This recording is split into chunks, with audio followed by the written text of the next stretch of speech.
Hello everybody, and welcome back to Cask and Point. Today we're going to be trying the highest proof Woodford release ever. This is the Chocolate Whisper Redux, and it's 139.4 proof, just a smidgen under hazmat, and I've heard some interesting things. So just checking out the bottle here, we have some master distiller notes. We say, at an unparalleled proof, this exquisite extended age whiskey showcases the bourbon's opulent chocolate and espresso notes. And I will note, the room already smells like chocolate. This is really interesting here.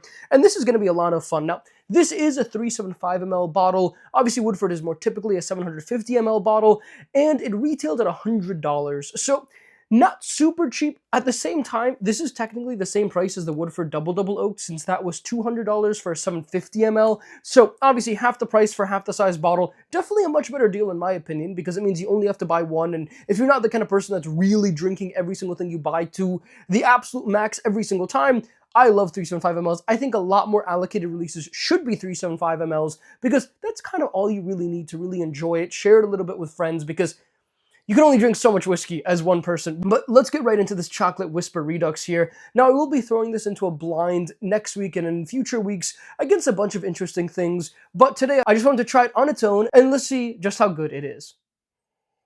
On the nose here, the strongest note is definitely chocolate. And there's a little bit of maltiness going on as well. It's like a chocolate malt bomb almost.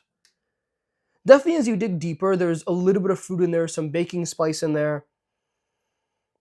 Like a little bit of red fruit and a little bit of dark fruit as well, but it's very light. Really, the chocolate here is coming out.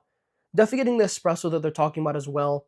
It's honestly pretty similar to like the Detling Gold Top here. Very similar on that chocolate and coffee bean and all that, so that's pretty interesting.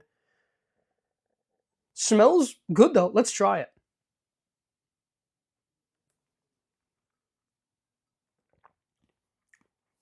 Oh, that's weird. Oh, it's like chocolate, coffee bean, and malt. Wow, that is really hard. That's really cool. So this bottle, I heard a rumor that this is actually a 12-year bottle, and there was a photo circulating on the internet that was introducing it as a 12-year bottle. I don't know if that's true. Obviously, this is ultra-aged product, I believe, right? It says extended aged whiskey. The typical whiskey is about 6 years old. The Woodford Double Oak is about 8 years old. And so if this is extended aged, maybe it really is 12 years old. We don't know. But I will say, just on that first sip, absolute chocolate espresso. There isn't actually that much else going on though. There's a little bit of caramel and vanilla in there. I really didn't get any fruit on that sip. That's interesting. That is really, that's very unique. Really not like anything I've had from Woodford. Now, I do really like Woodford. I've long defended their batch proof products as really solid, especially if they were like $100, which I know some places do sell it at that sometimes. I think at $140, $150, they definitely lose me. But at $100, the 124.7 proof, batch proof and all that, really good bottles, absolute cinnamon bombs, really delicious. And I think they've just priced themselves a little bit out of the market. But if those bottles were consistently $99.99 on the shelf, I really think it's a bottle that a lot more people should be giving a chance. This is good though. This is good, but it's funky. I mean, it is chocolate, malt, espresso, a little bit of caramel, vanilla, a little bit of fruit. Just really have to fight to find the fruit on that one. I mean, really, you're not going to get pretty much any fruit at all. Let's take a second sip.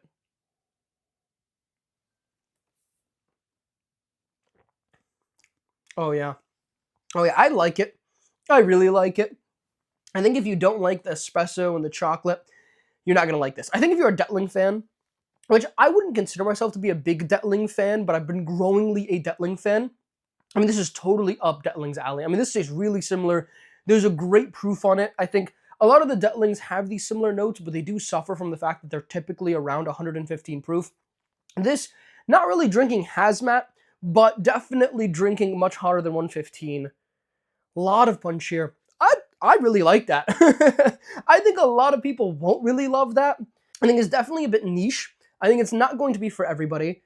And I think if you're the kind of person that really likes a more typical fruit and oak, and which is usually what I look for in my bourbons, this isn't that. This is chocolate, this is espresso bean. There is some maltiness in here.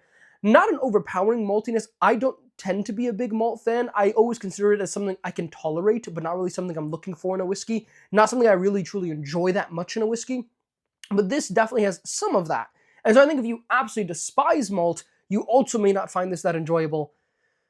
But I like this a lot. Wow, I'm definitely impressed with this. I think it definitely met my expectations. I don't think it really exceeded the expectations, but this was actually, I think this was the bottle I was fourth most excited about for 2025 back in when I made that list at the beginning of the year. And I'll say Jack 14 did really well, and Heaven Hill 19 really did poorly. So I'm glad that my number 4 Woodford Reserve is holding its own.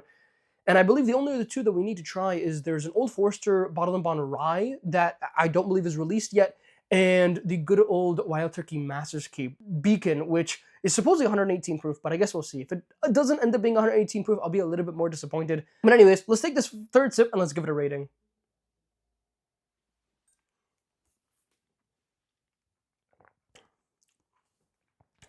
It's delicious. A lot of chocolate. The chocolate isn't changing. And I think it's more of a dark chocolate. I don't think it's as much of like a sweet milk chocolate. Definitely a little bit of a darker chocolate. Espresso bean galore. The finish is pure espresso bean, which is really nice. Medium to long finish, which I really enjoy. Really love my long finishes when they're not just a plain oak. This isn't just a plain oak. This is espresso bean throughout the finish. That is an incredibly enjoyable pour. But I'll say, starts off with that dark chocolate, gets into a little bit of maltiness, gets into espresso bean. That's the pour. There isn't really that much else going on. It's not super complex, but it is unique. And I think at that proof, you get enough of those flavors that I'm really enjoying this bottle. To me, this bottle is totally worth $100 for the 375 ml. I wouldn't really run out and pay any more than that. That being said, to my understanding, secondary is already down to about $160 a bottle. So in order to get your hands on this bottle, it may not be the hardest thing in the world. You definitely don't have to pay up too much to get it.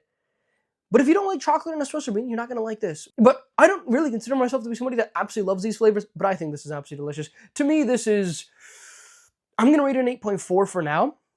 I can see myself rating it even higher. Man, that is just so, so good. I think what's holding it back from getting into the 8.5 to maybe even a 9.0 range is it's really lacking the complexity. I think it has the finish that I look for in a whiskey. I think it has the mouthfeel that I look for in a whiskey. I think it has certain notes that I'm really enjoying, but I need a little more complex. I need more than 3 notes on that palate, and that palate is really chocolate, malt, and espresso bean. And those 3 flavors are great, but I want a little bit more, and I think if this opens up to a little bit more fruit on it, man, this could be an 8.5, 8.6. That is awesome. I really like that. But anyways, I hope you all enjoyed the review. You have a lovely rest of your day, and I'll catch you all in the next one.